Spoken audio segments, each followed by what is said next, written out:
Une mer émeraude, des falaises gigantesques et des galets aux formes inspirantes, c'est ce panorama qui va bouleverser et inspirer l'artiste plasticienne Laure de la Motte-Legrand.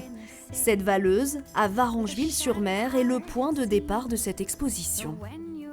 Première rencontre avec le site, qui est presque un coup de foudre, un sentiment océanique et quelque chose d'assez insouciant.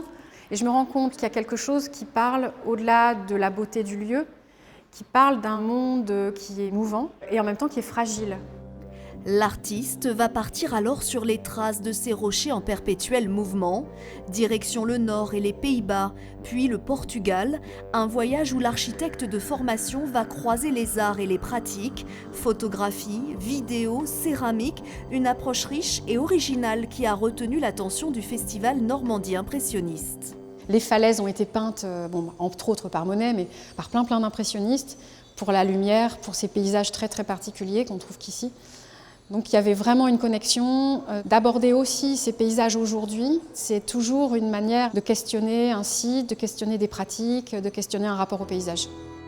Au fil de ses résidences, l'artiste accorde une attention particulière aussi au corps et aux techniques.